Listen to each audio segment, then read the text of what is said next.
This week, Michelle Obama's stunning statements on reproduction, assault on Christians and religious liberty in Seattle, our panel weighs in, and Kash Patel heading the FBI. What has he uncovered and what are we about to see? These stories and much more straight ahead this week on The Lion Week in Review.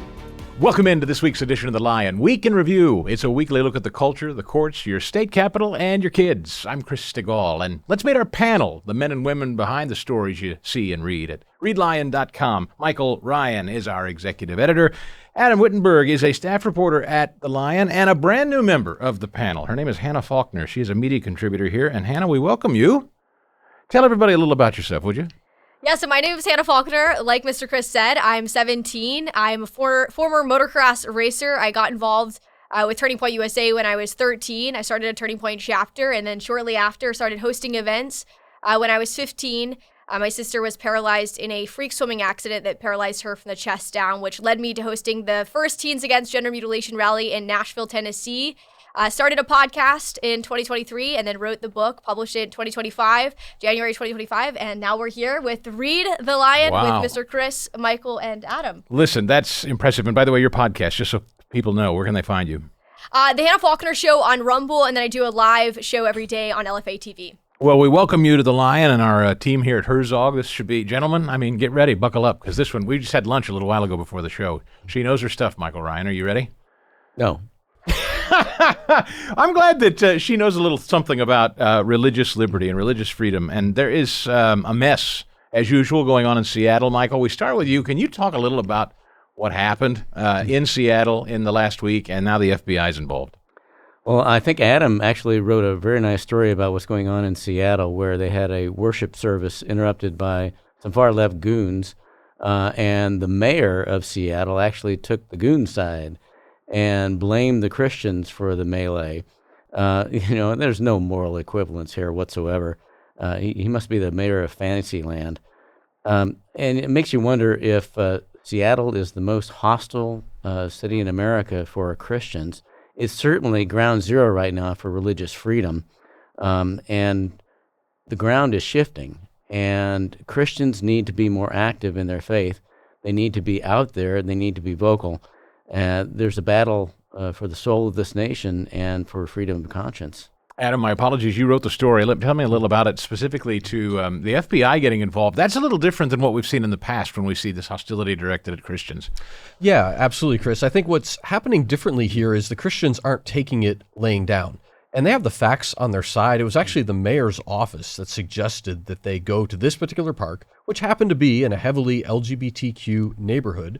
They're having an event with Do No Harm, which is against child mutilation surgeries. And they were worshiping, praying, they were doing giveaways and helping people. But of course, Antifa and these leftist goons did come in. Those were all the people arrested. And yet at the end, the mayor's blaming the Christians. Well, they're standing up this time. And like you said, we now have advocates in Washington, D.C. The FBI is getting involved, investigating. DOJ has been made aware. I think the tide is turning because it is a very important fight. Hannah, this is not new to you. You've had some involvement, I know, with Turning Point, as you mentioned, and other organizations. Yeah, this is pretty wild to me. It's as we watch all of these stories unfold and many of the issues that we'll talk about today, it's wild to me that these have even become topics of debate. The fact that we have a mayor in Seattle, that we have a mayor in this country. We left England in the first place to come here for religious freedom, and now we have politicians and leaders in this country trying to take that away from us. And it's wild, but it's important what the Christians there in Seattle, Washington, across the country are standing up for religious freedom, because they recognize that this country is on its last leg, that God gave us grace for what we're seeing in this country right now, that we might have one more chance to save this republic, and it's up to us as Christians, as conservatives, to keep standing and to fighting for religious freedom, like the ones that did end up having a counter rally on that Tuesday at the City Hall steps to say, like, hey, either you're going to apologize or you're going to resign as mayor if you do not protect religious freedom in America and in Seattle, Washington. Keeping with the theme, Michael, you've written a profile piece on a college student in the Kansas City area who's having similar speech issues. Yeah, it's a conservative student at Johnson County Community College in the Kansas City area. She wrote a rebuttal for the student newspaper to a liberal op-ed. It took her 6 weeks to get it in. Strangely enough, during that time, she was offered a position as an opinion writer on the student newspaper. But she was advised by the faculty advisor to, number one, clean out her social media posts, apparently too conservative, and to censor herself according to what she says going forward. And someone at the school or at the newspaper, nobody knows, built a dossier of some of her posts that were considered quote unquote offensive and was sent to the faculty advisor. And she wonders, and I wonder, if any of the liberal staff members ever had that done to him. She is a non-traditional student of 39, mother of two, going back for a second swipe at college education, which I think she's now going to drop. But she wondered after this, what would an 18-year-old right out of high school have done, a conservative, in the face of that kind of blowback for being conservative? Hannah, I imagine you have probably in your day encountered this, not necessarily maybe personally, but I mean, I'm sure you've heard plenty about stories like this. Yeah, this situation is unfortunately not the only one that's happened. We have thousands upon thousands of stories. One of my personal friends, Olivia Krolchek, she's in her 20s now, but at the University of Cincinnati, she received a 0 for writing the term biological female on her paper, her required paper on feminism and the achievements that women have had in the United States of America. And her term biological female apparently was heteronormativity. It was showing heteronormativity. It was very exclusive to people in the LGBTQ religious cult, as I call it. And unfortunately, again, this is not a unique story. We've seen these stories across the country. And at the end of the day, this is psychological warfare. They want people to be living in fear. They want to isolate these young conservatives, these young people.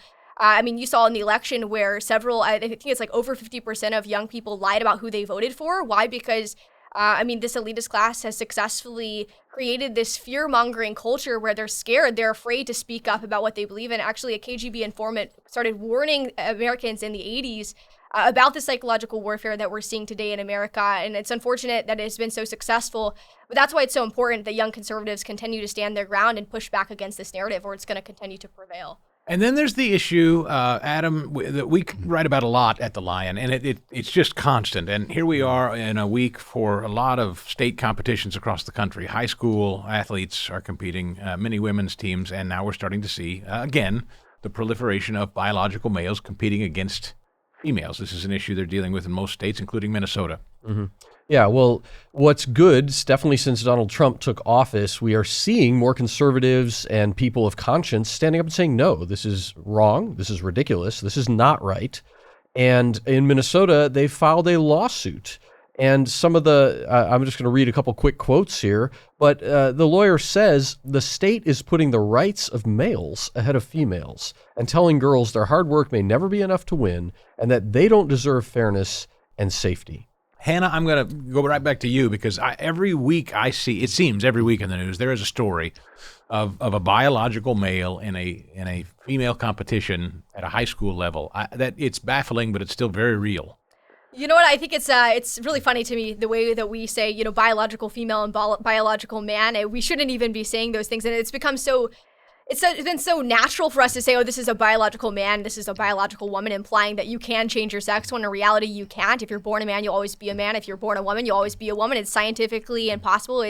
It's not realistic. It's scientifically, it denies science, it denies nature, it denies reality, and it denies common sense. And again, going back to the point that I made earlier, the fact that we as a culture, we have politicians, we have leaders in this country debating whether or not men who all of a sudden dress up as women should be allowed in female locker rooms, should be allowed in women's sports, is mind-boggling to me as a 17-year-old, as we have seen what's going on in Minnesota, and a lot of people are kind of confused. They're wondering, wait a second, President Trump signed an executive order saying no men in women's sports, but the reality is that this is not effect into law until Congress, the House and the Senate pass law that gets it to President Trump's desk, that signs into law that there are no men in women's sports. Until now, it's been left up to the states to decide what they're going to do, and this is where President Trump is going to pull federal funding to each of these states, hopefully, if they do not comply with a very principled idea that no men should be in women's sports. Michael, the way this is reported is also very important. As journalists, and you've got a lot of colleagues out there, they're reticent. In New Hampshire, there's a murder case involving a trans couple, and just the way it's being written about, Michael, the way it's being reported, it's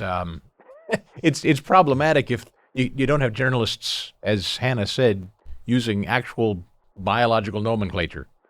Yeah, and it has everybody confused. Adam wrote about this as well.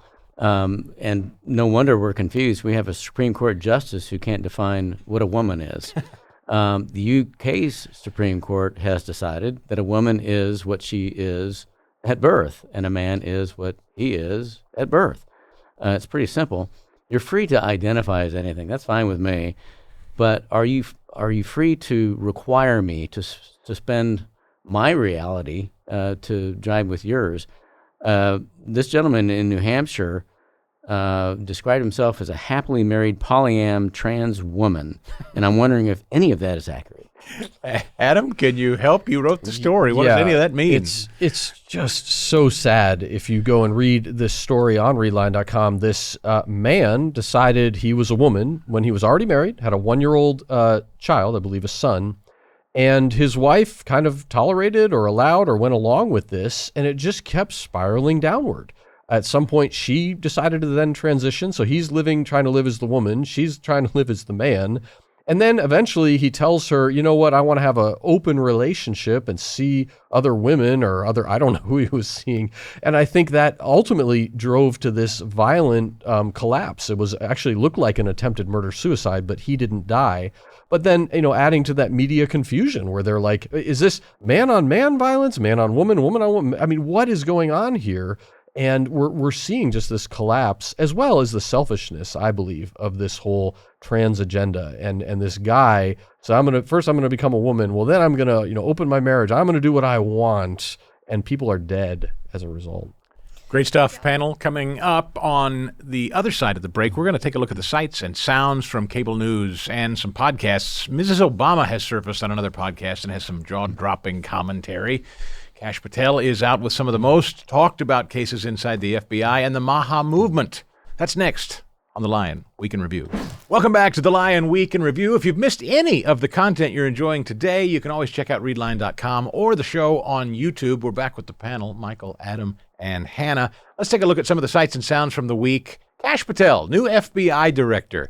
There's a lot inside the FBI. I know specifically conservatives want to know more about.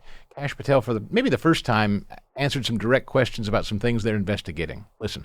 There are. The Epstein thing, you dealt with Maria, you said, as far as you know, he killed himself. I'm telling you, he killed himself. The other thing on the internet is the Epstein files. What's the answer to that? The answer to that is the same as everything else. I'm not going to withhold information from the American public ever. But I'm also not going to rush to get it out there in a format in which they can't rely on it. So on the Epstein matter or any other matters, we are diligently working on that.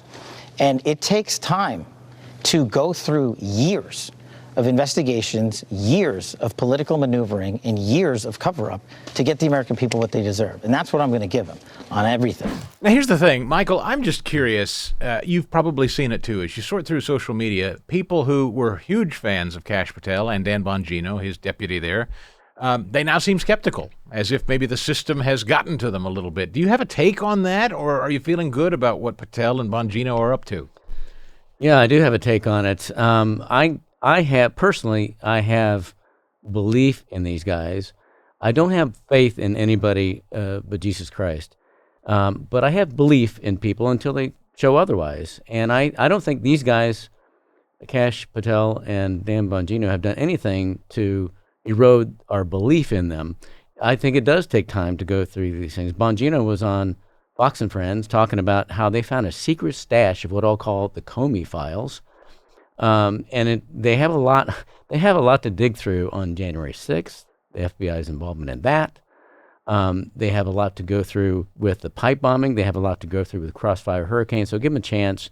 They are building up expectations, but I think they're only doing it because they have a lot to go through. Hannah, your particular generation, wherever you fall there, you're younger, and so you know better than anybody that there are a lot of people in your generation that are just prone to question just about everything, including conservatives who are now public office holders. So do you think it's right to be skeptical of Bongino and Patel here, or give them a shot?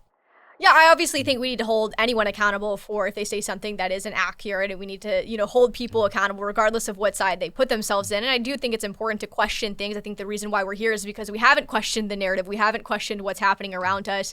But as it pertains to Kash Patel and Dan Bongino, what they're doing, they're bringing up ideas that, we as even the conservative movement have been, believing the opposite of for decades upon decades. And I think that's raising a lot of questions even in the conservative movement. Like, wait a second, have we as the conservative movement been lied to even on our side on these things? And as it pertains to the Epstein files, my issue as it pertains to that is how in the world are they even going to release these files? Because if we do know that there are child abuse images and material in these files, how would they actually release this to the American people? Because you don't want that circulating. That's going to prevail more abuse of these children. So as it pertains to what you said, Mr. Michael, we obviously have to have as a level of belief, not faith. We have faith in Jesus Christ, but belief and trust in what they're doing. President Trump knew what he was doing when he appointed these individuals to the position that they're in.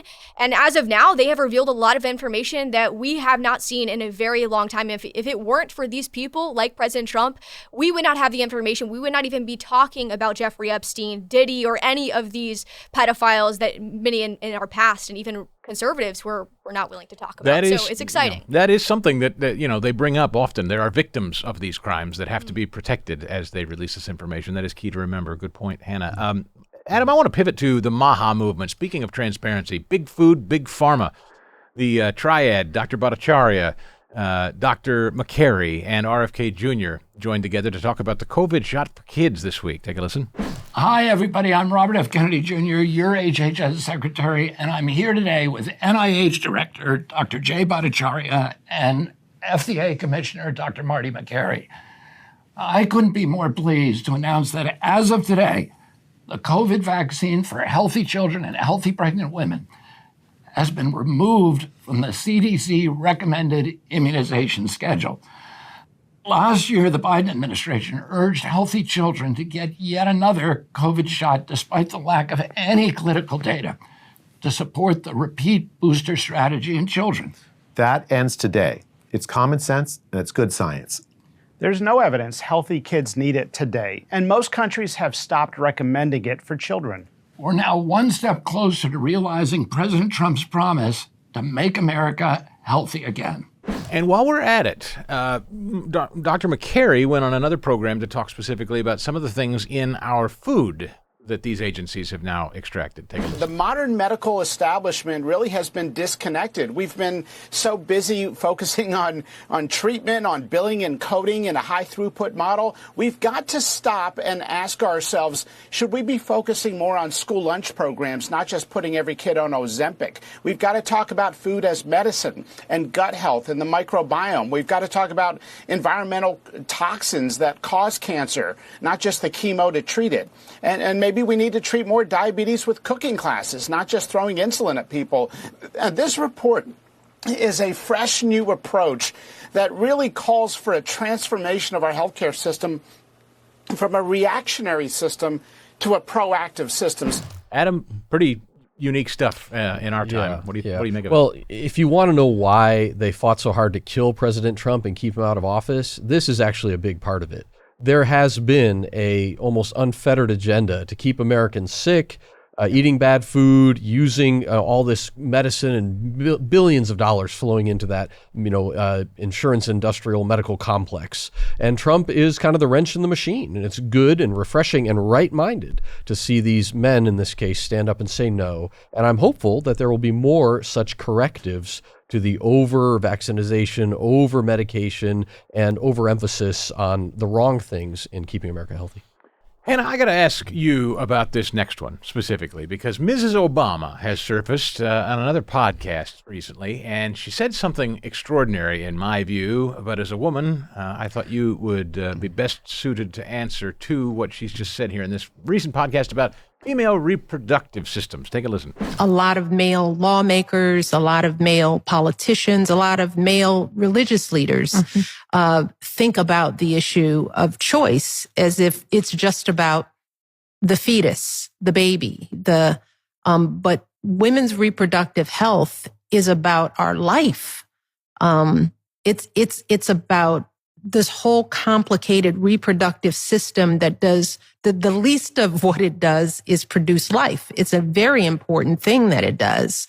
But you only produce life if the machine that's producing it, if you want to, whittle us down to a machine, if the machine is functioning in a healthy, streamlined kind of way. Anna, take it away. Oh man, there's so many things to unpack here, but I think number one, just to point it out pretty frank, abortion in and of itself is the number one act of child sacrifice for the sake of sexual convenience. Over 97% of abortions are for the sake of sexual convenience. Less than 3% is for life of the mother, rape, incest, and for financial reasons. And so as it pertains to protecting the life of the mother, you look at, in that case, the baby has to be delivered regardless of whether it's an abortion or an early delivery. So why not choose the life-saving option as it pertains to rape or incest? That child, that woman, if it's a child, which is what they like to use in that case, if a 10-year-old girl tragically gets raped, then why should she be forced to carry that baby? Well, that girl in general has already suffered a layer of trauma from being raped. Why would we want to put another layer of trauma by forcing her to murder the life that was conceived inside of her? Because we know that statistics show that after a woman has an abortion, she is over 155% more likely to struggle with suicidal behavior, over 40% more likely to struggle with depression. So there's nothing pro-woman about abortion, and it most certainly isn't pro-humanity.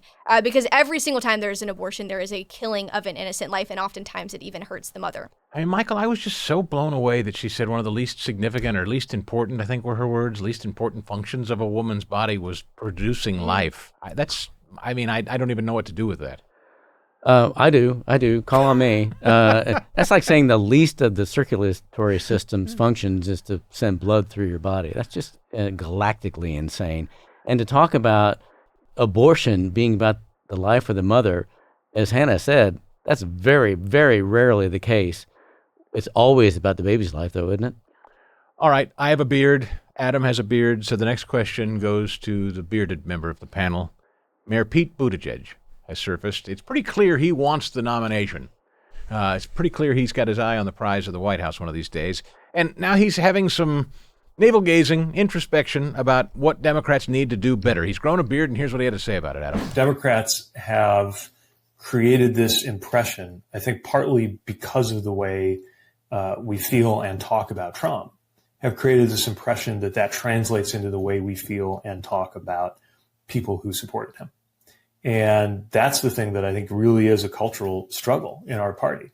There's this sense of condescension. If I hear one more time, like a well-off liberal doctor or lawyer saying, that quote unquote, these folks are voting against their economic interests. I just wonder whether they ever contemplated the fact that somebody could turn around and say, so are you. There's a condescension that is imputed to Democrats that I think we really need to deal with. So much of politics is not just how you make people feel, but how you make people feel about themselves. And so much of what they think of you comes down to what they think you think of them. In principle, Adam, I don't think he's wrong, but isn't he part of the problem he's just described? Yeah, absolutely. This condescension is well earned because it's real. A lot of people on the left and the far left, they don't like working people. They don't care about minorities. They don't care about all these constituencies and people and issues that they claim to, working class and middle class. No, they want to use people to get votes and use people to stay in power. And so this guy, he kind of reminds me of Gavin Newsom, though. It's like the wolf in sheep's clothing, puts on a nice voice or grows the beard or slicks his hair and says, I'm your best friend and I want to help you. But really, they don't care about these people at all. They actually look down at and despise a lot of the groups I just named, but they use them for their political benefit. Hannah, you have anything quickly before we go to break? Yeah, I actually want to go back to what we were saying about Michelle Obama for a second, because in that video, we talk about how the Democrats are the party for women's rights or the party for women. That's kind of what they've labeled themselves as. And I think it's so funny that she said in that video that they're the ones, that are protecting women and they're going to put the woman first. And she's the one that is fully capable and she is the one that's birthing this child. I think it's so funny coming from the people who call women now inseminated persons, which I guess that would make the men inseminators. It's pretty wild that they have degraded women and men so much in society. And so it's interesting, as you were talking about Pete Buttigieg, they're not the party of women. They're not the party of minorities. They're not the party of humanity. Actually, everything that they say, again, it goes back to identity politics and just getting that extra vote. So Good stuff, panel. When we get back, final thoughts, wrapping up the Lion Week in Review as we roll on next.